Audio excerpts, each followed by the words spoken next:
Thank you for the invitation that brings me here today. My last meeting with TRIPURA students and staff and teachers and so on must have been about 3 or 4 years ago. But that was in a different setting where we discussed the human rights violations that take place in the state of Tripura. So I will actually talk a little bit about some of the sober and thought-provoking things that take place in Tripura and raise issues that I think need to be raised. My friend who compared the program started by saying that the organization is non-political. I was a little saddened to hear that an organization should be non-political. It's okay being non-political in the sense that you don't want to, aspire to a seat, collect money, and then participate in elections. You can say we are non-political because we don't want to contest elections, join a political party, and so on, which I think is also a good thing to do. And my colleague, the Deputy Chief Minister, is here from a very renowned and well-respected political party. But there is in one sense that you must be political. All young people, middle-aged, old, everybody, but young people particularly, you must be political in the sense that politics is the art of improving the conditions of the people of your country, of your state, of your village, through struggle, right? So politics is always change in society organized on a large scale.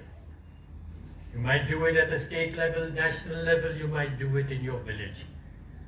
And politics is a debate on ideas, policies, what is good, what is bad, who is good, who is bad, always in the context not of gup-shup and chit-chat and so on, but in the context of struggle. Mass struggle, people struggle, demonstrations, strikes, all kinds of things which today sometimes your elders will tell you, perhaps your parents will tell you. Many times today, it's unfortunate, your professors will tell you, no, don't rock the boat. No politics on campus. No speaking out on controversial ideas. We are in that period where speech is suppressed, the flow of ideas are suppressed, vibrant debate, which I used to have when I was a student, suppressed. So I was a little saddened when he says we are non-political. All of you will have a political fervor inside you to change society, to make it a better place to live in, and to fight against tyranny and injustice. That is the importance of an organization like yours. So I do hope in the days to come, in the years to come, that you will change. Not be frightened of saying we are political, but say it openly. We are political. Perhaps we are non-party political, but we want India to change because there are many things in India which are downright terrible, and we want to change this.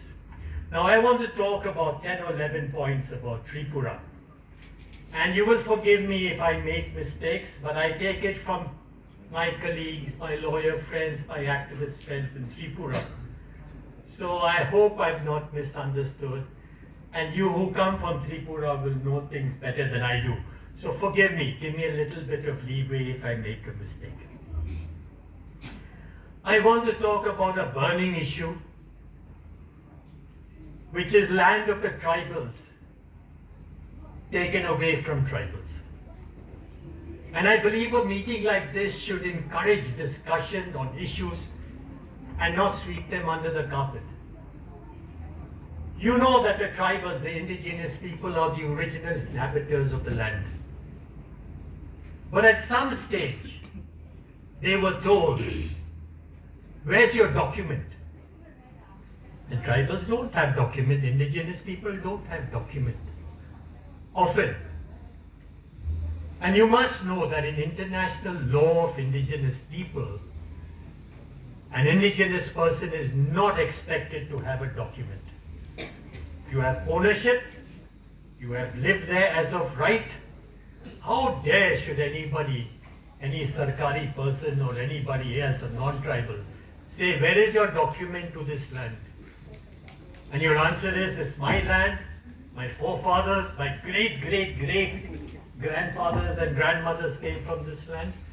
So they were asked for documents. And apparently at some stage, lakhs of applications were made. Tell us your name, give us your plot details, etc., etc., etc., which was lying in the SDN's office. Now, the indigenous people feel that we made an application, right? Like I was saying, in international law, no document is to be asked for. Possession, unless it is of course forceful possession. Possession is haq. Possession is right. So now the tribals have said, where's your document? You made an application, we have not yet said okay to you, so where's your document? The consequences of this is when land acquisition takes place. And as you know, in your state, land acquisition is quite a ferocious tyrant. You have, for example, the gas pipeline, you have the railway track, you have highways, and you have projects galore. So when you go and say, forget that you're opposed to land acquisition, because you can't be heard if you don't have a title to land. You can't say, I oppose this project. But even when you go for compensation, you will be told that where is your land, where is your right? So compensation, which would be, let's say, 40 lakhs, will come down and down and down and down. And I'm told that there's a system, you'll get one notification that you'll get this 40 lakhs. And little later, the government person will tell you, not 40 lakhs, sorry. We made a mistake in our calculation, it's 20 lakhs or 10 lakhs. And when you go to collect, you'll be told that, listen, to get you this clearance and to get all your papers in order, we have to pay A, B, C, D, E. So now you'll get 6 lakhs or 7 lakhs and things like that. Land acquisition. Point number one of the greatest tyrannies taking place for a long time, but a tyranny taking place today in Tripura.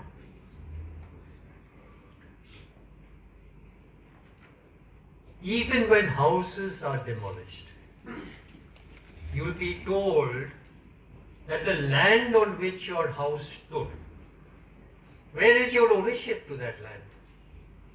And therefore compensation even for houses that are demolished becomes a very big contentious issue where you have to bargain with the officials, bribe and bargain and do this and do that to get some paltry sum of money after many years of fighting.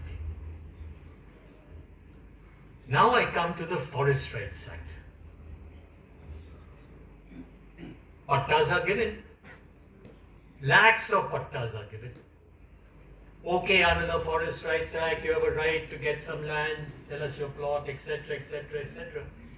And you have, I am told, tens of thousands of persons to whom the government, may not be the present government, may some earlier government maybe, has given them a patta. So they'll take that patta, very happy that they're getting land, and they'll go to the land and find, where is this land? Where is the land that I've got this patta, I've got a piece of paper, but where is the land? Where is the demarcation done so I can rightly go and put my flag, so to speak, on my land and say, here I've got my land? And there are tens of thousands of such people with pattas, but they are roaming around. They don't know where their land is, and the government officials will also not tell them exactly where their land is. And I was told that there are lakhs of patta holders, But even if there are tens of thousands for a state like Tripura, that is quite a big figure.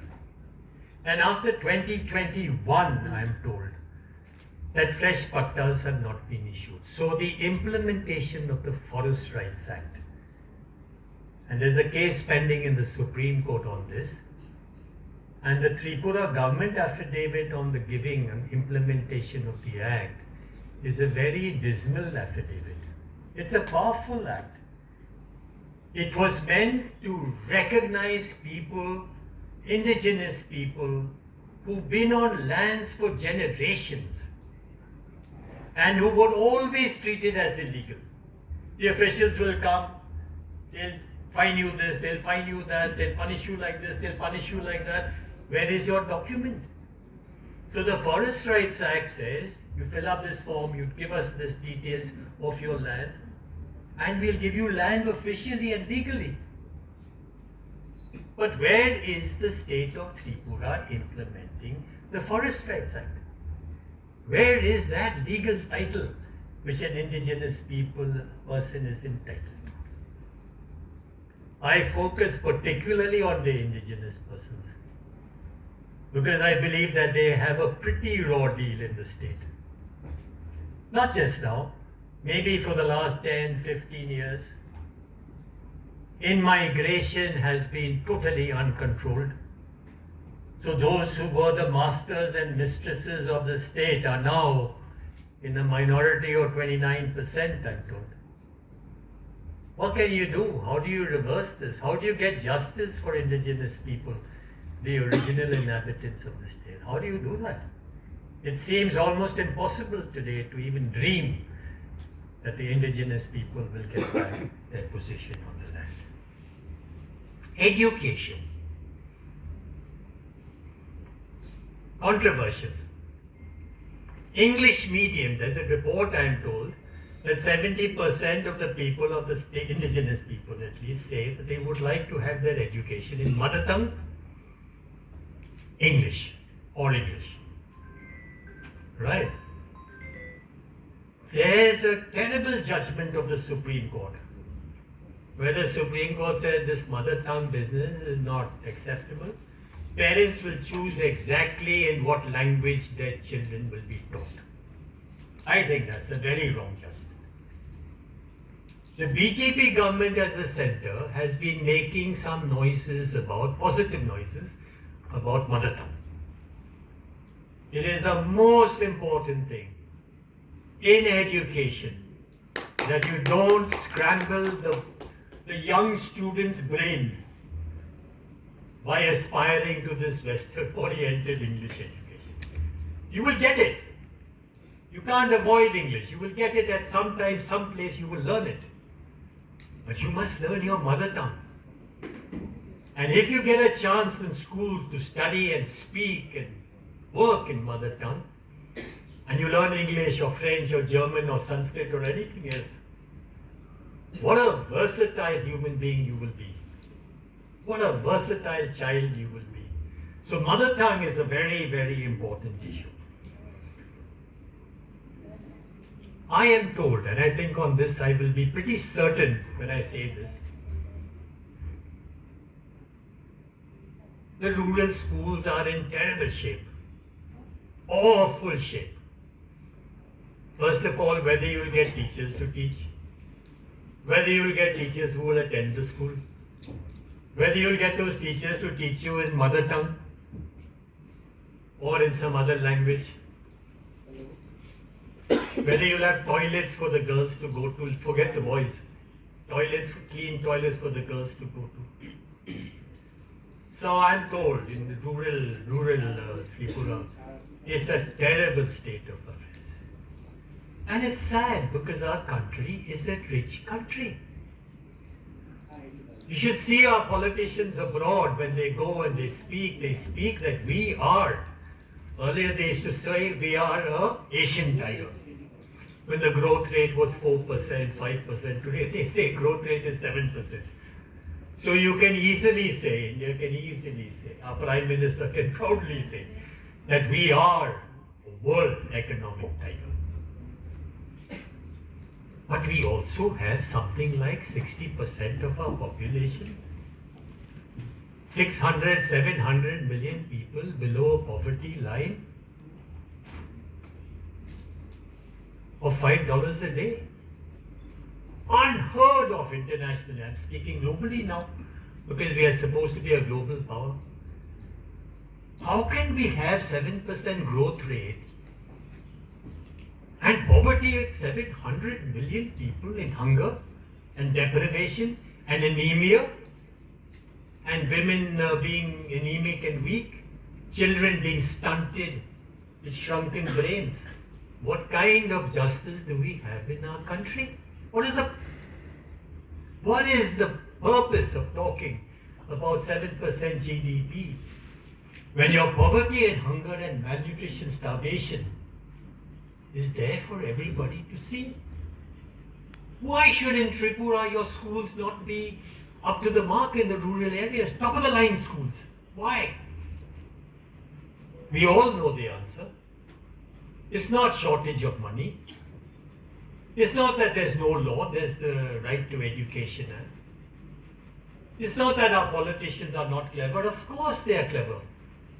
They're as clever as any politician anywhere in the world. But they just don't care.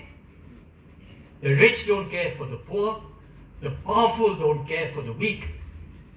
And so if people in the rural areas don't have drinking water in their schools, or toilets so that girls can safely go there, or teachers who would come regularly, who cares? Who cares? And that is why, my friend, I came for this meeting, because I remember the Tripura meeting of 3 years ago. It was a bit more of a robust meeting. There were about 100, 200 students, and there was a lot of give and take and talk and criticism and interjections and hands up, answers given, not satisfied, criticism of the speaker, and so on. If the young in Tripura, and others of course, but if the young, the students of Tripura, don't turn into radical students, and I'm saying this particularly, I'm using that term, because you know, in the present culture in our country, those who are radical and non-violent, remember this, radical in their speech, forceful in their speech, uncompromising in their speech, which is protected under 19(1)(a) of the Constitution, freedom of speech and expression. You can say anything you want absent violence, absent instigation of violence and creation of, you can say anything you want. And there's a judgment of the Supreme Court, Rangarajan, which says even speech hateful of the government is protected. And in Rangarajan, another little phrase so that you understand what free speech means. In an environment in India, extreme environment where people are sent to jail for years for speaking out against government. Therefore, if there's any purpose of me coming here today, it is to instigate young people. Speak out fearlessly. Because the more you cover, the more you retreat, the more you are afraid, the more you tremble, this government will stop your rights completely. Remember that.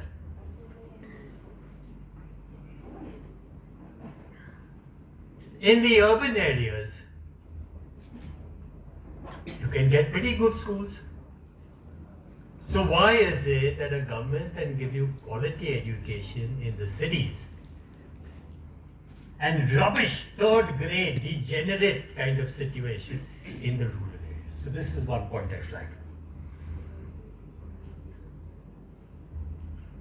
I'm sorry that I missed my very respected friend Pradyut today. He seems like a ray of light in an otherwise very dark environment. Where there are dark clouds, politically there are dark clouds everywhere. But Pradyut in Tripura, forgive me if those of you have an opposite point of view, but I must say I think he's a rather shining light I was hoping to say this to his face. Now you all can tell him what I said about him. And I say this is a little strange for me to say this, because I generally am not very appreciative of the work done in the political sphere. Not appreciative at all. I believe it's degenerating very badly. But Pradyut, I think, has started an organization also. And he talks of greater Tripura land. And he started this Tripura party. And I wouldn't be surprised if in the days and months and years to come, if he stays on his course, I wouldn't be surprised if we see him emerging as a very important political leader in the state. He is hedged in by the fact that the minority community has shrunk to 29% of the state population. So his voice may reverberate among the minorities, indigenous people, but I'm not sure what will happen at the state level with him anyway. But I was told he set up a hospital in the headquarters, Kumulang. I hope I'm pronouncing this correctly. Mulang, right? Kumulang, sorry, very sorry. And he's expanded it from 50 beds to 150 beds. He was active during COVID, oxygen supply, blood banks, and he's also starting an English medium kind of a school and so on. So I'm sorry to miss him, but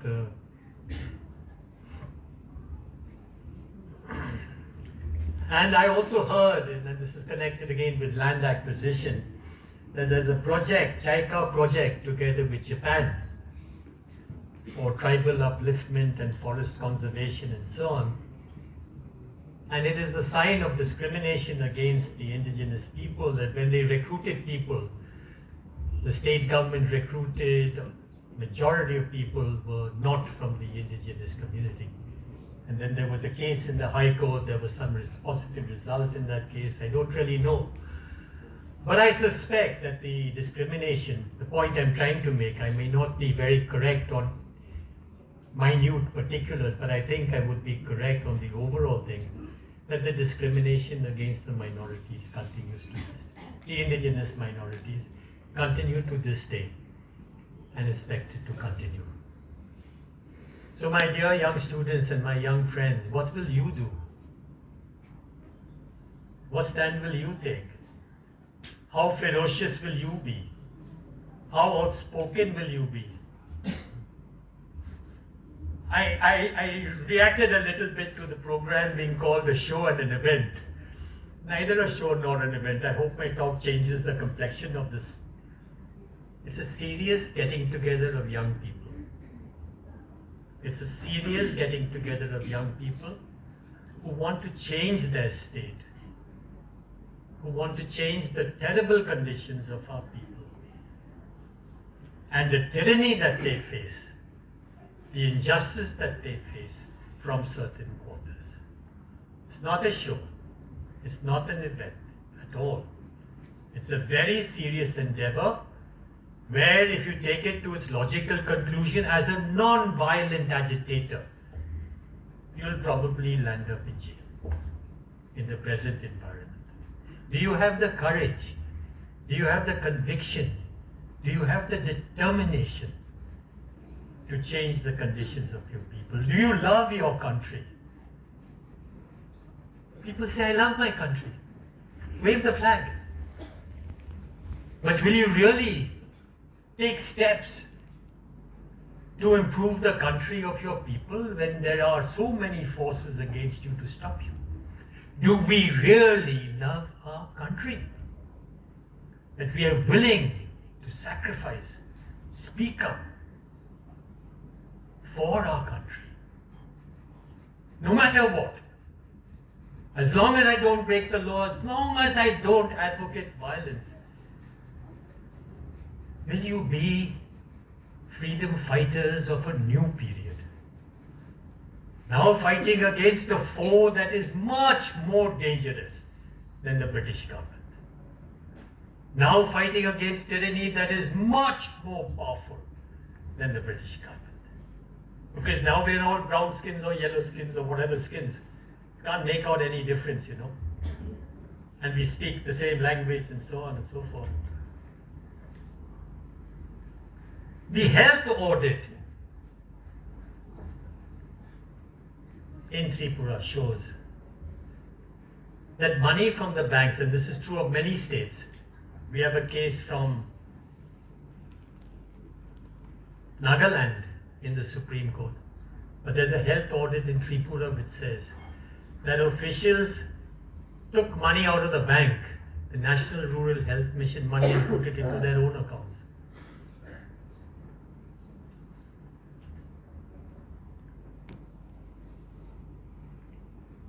Then we have the STD reservation. This is again discrimination. A seat reserved for ST.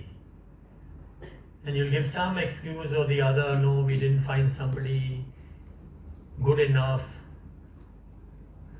And in the process of marking a person, you have the interview, where in the interview, the ST persons are shown as 0. On other scores, they'll be showing getting high score. But what will drag them down is the fact that the ST interview score will be shown as 0. So de-reservation of ST seats. And then of course it goes to the general category people. They have degrees, they have master's degrees, they have decent degrees. Why don't you give them the post? It's an ST post, you can't find another ST. Never mind if his interview score is 0, which is very suspicious, but never mind and give him or give her the post. Then I've been doing cases on trafficking from Tripura, heart-rending stories. What kind of a country we live in, no? They're not restricted to Tripura. This is all heart-rending stories of young girls. Probably all this spurred by poverty and by police connivance. Police who are supposed to stop trafficking will be the one who will aid the trafficker. Get their share of the loot, and maybe also ask that the girls be sent to them. Trafficking of little girls, young girls from Tripura to West Bengal, Delhi, Bangalore, Bombay. Unrestricted. Unrestricted. What do you do, my dear friend? What do you do? I spent my whole life fighting, and today I feel if I make an assessment of my life, today we are in a worse of condition than we were in 1975 when I graduated from IIT Bombay. Worse! But you must fight to make our beautiful India, our beautiful and romantic and wonderful Tripura,